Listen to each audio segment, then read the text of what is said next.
Hello दोस्तों, स्वागत है आपका एक नई वीडियो में। तो आज की इस वीडियो में हम लोग बात कर रहे हैं इंडियन इकोनॉमी की। अभी कुछ दिनों पहले ही हमने अपना इंडिपेंडेंस डे मनाया और इंडिया को आजाद हुए लगभग 75 साल हो गए हैं। इन 75 सालों में इंडिया ने शायद बहुत कुछ देखा है। हमने बिल्कुल नीचे से उठकर काफी चीजें देश के अंदर इम्प्रूव की है और इसी तरह हमारी इकोनॉमी, हमारी अर्थव्यवस्था ने भी बहुत उतार चढ़ाव देखे हैं। आज की इस वीडियो में यही बताऊंगा आपको कि इंडियन इकोनॉमी कैसी रही इन 75 सालों में, क्या क्या हुआ उसके साथ और कैसे आज भारत को हमने दुनिया की सबसे बड़ी इकोनॉमी की लिस्ट तक पहुंचाया है। हेलो दोस्तों, मेरा नाम है दीपक, आप देख रहे हैं इट्स इनक्रेडिबल फॉर यू। तो आइए शुरू करते हैं।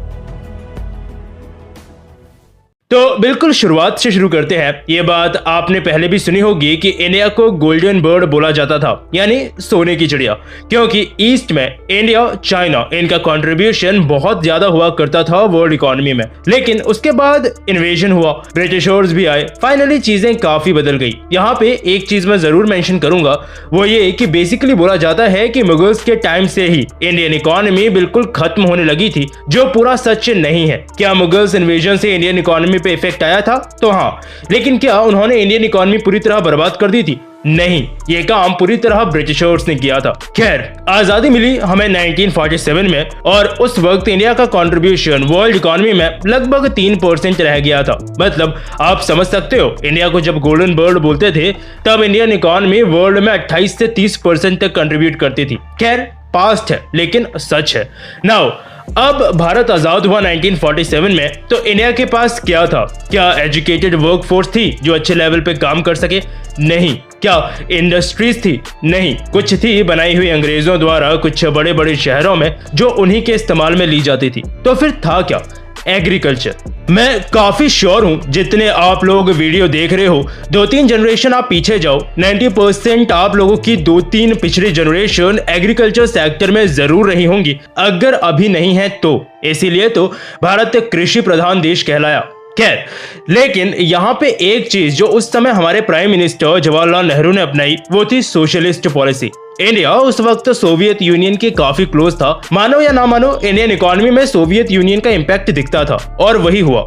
सोशलिस्ट पॉलिसी का मतलब था कि इंडियन गवर्नमेंट लगभग सब चीजों को कंट्रोल करेगी, फिर वो चाहे रेलवेज हो, चाहे एयरलाइंस हो। सबसे बढ़िया एग्जांपल टाटा एयरवेज, जिसको उस समय बदल के एयर इंडिया कर दिया। खैर, किया तो क्या ही किया, जो एक वर्ल्ड क्लास एयरलाइन बन सकती थी अभी तक, उसकी ऐसी तैसी ही कर दी। लेकिन गवर्नमेंट ने ये स्टेप्स उठाए, प्राइवेट सेक्टर बहुत हद तक इंडियन मार्केट में कम हो गया, क्योंकि 3600 तो लाइसेंस लेने पड़ते थे गवर्नमेंट से अगर कोई भी काम कोई व्यक्ति करना चाहता है तो। इसीलिए तो उस समय से आज तक गवर्नमेंट जॉब्स हमारे इंडियन सोसाइटीज के फैमिलीज में बिल्कुल अंदर घुस के बैठी हैं, क्योंकि वो टाइम ही ऐसा था कि प्राइवेट सेक्टर को ग्रो नहीं होने दिया जा रहा था और गवर्नमेंट सेक्टर तो कतई मजे वाला सेक्टर जिसमें कोई काम ही नहीं करता था। ठीक उसी समय जब इंडिया ने सोशलिस्ट पॉलिसी अपनाई तो ईस्ट के कुछ देश जैसे जापान, साउथ कोरिया, ये लिबरलाइजेशन की तरफ चले गए, यानी एक तरह से अपनी मार्केट्स खोल दी इन्होंने, इन्वेस्टमेंट को आने दिया कंट्री के अंदर। इसीलिए जहां इंडिया 2-3% पे ही ग्रो करता रहा उस समय,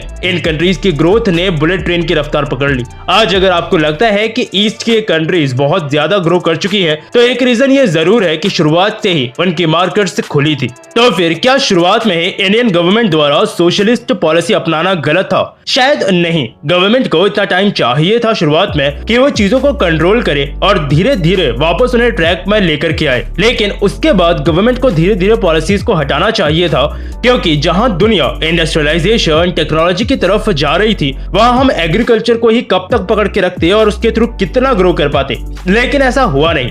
एक्चुअली चला ये 1980s के टाइम तक, जब धीरे धीरे गवर्नमेंट को समझ में आने लगा कि शायद उन्होंने गलती की है और उन्हें थोड़ा बहुत ये जो उन्होंने काफी स्ट्रिक्ट लाइसेंस राज लगा रखा है, इसमें ढील देनी पड़ेगी। ये समझ में गवर्नमेंट को धीरे धीरे आता, वो काम करते कि 1990s के शुरुआत में ही सोवियत यूनियन के बम्बू लग गए, सोवियत यूनियन कोलैप्स कर गया।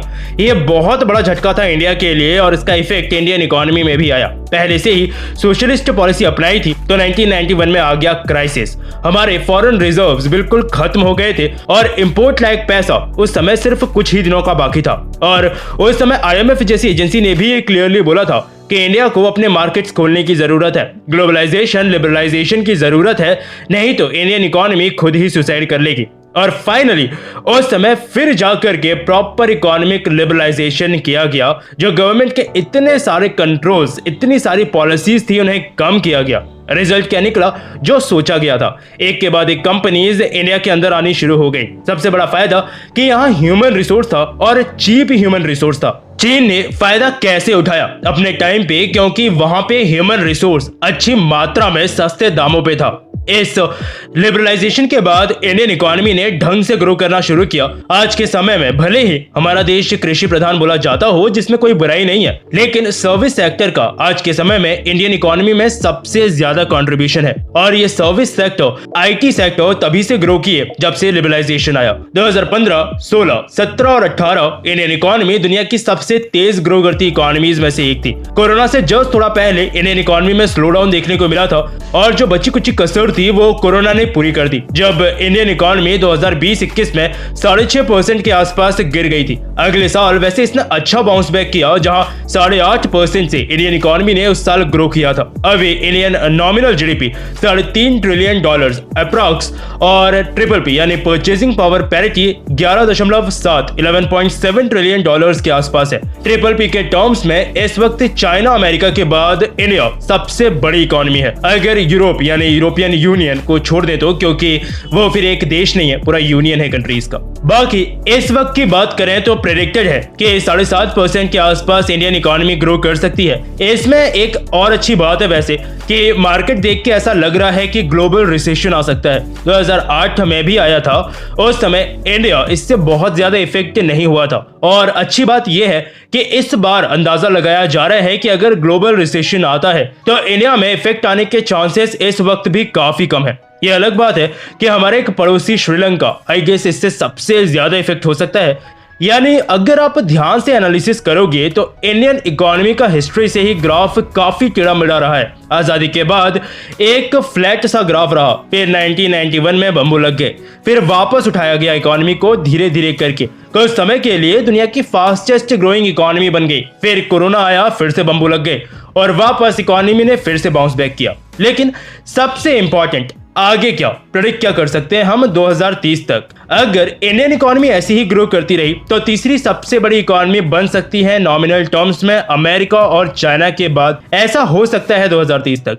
PPP टर्म्स में तो खैर ऑलरेडी ही इंडिया इस वक्त तीसरी सबसे बड़ी इकोनॉमी है। लेकिन दिक्कत क्या है पता है? इंडियन इकोनॉमी ग्रो कर रही है लेकिन उसका इम्पैक्ट ग्राउंड लेवल पे नहीं आ रहा। क्यों? क्योंकि इंडिया में पॉपुलेशन बहुत है, इंडियन इकोनॉमी बहुत बड़ी है, लेकिन पर कैपिटा कितना है? सिर्फ $2,500, कुछ भी नहीं होता है।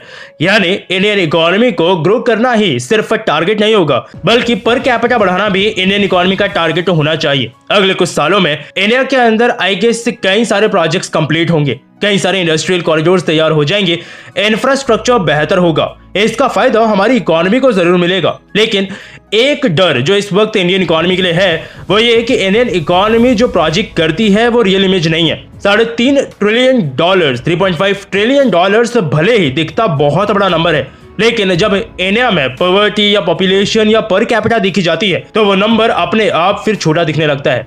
खैर, यह देखना है कि इंडिया को इस तरह से आगे लेके जाना है कि जो इंडियन इकोनॉमी की ग्रोथ हो तो इसका इफेक्ट तो हर एक व्यक्ति अपनी जिंदगी में देख सके। इंडिया डिजिटली बहुत तेजी से ग्रो किया पिछले कुछ सालों में और इसका इंपैक्ट हम लोग क्लियरली अपनी आम जिंदगी में देखते हैं, जहां आज चाय की टपरी पे भी आप ऑनलाइन पेमेंट कर सकते हो। और होप है कि यही ग्रोथ हर एक इंडियन की लाइफ में भी फ्यूचर में हमें देखने को मिलेगी, जैसे जैसे इंडिया अपनी इकोनॉमी के साथ दुनिया के सामने खुद को प्रोजेक्ट करता जाएगा। जहां तक बात है इकोनॉमी के फ्यूचर की, तो कोई दिक्कत नहीं है अनटिल अनलेस कि कोरोना जैसा फिर से कुछ आ जाए और इकोनॉमी के बम्बू लगा दे। बाकी आपकी कोई राय, कोई सजेशन तो कमेंट सेक्शन खुला है, जरूर लिखिएगा। मुझसे और भी कुछ कहना चाहते हैं तो आप मुझसे सोशल मीडिया पे जुड़ सकते हैं, ये है मेरी आईडीज। फिर मिलूंगा आपसे एक और नई इंटरेस्टिंग टॉपिक की एक नई वीडियो के साथ। तब तक के लिए अलविदा।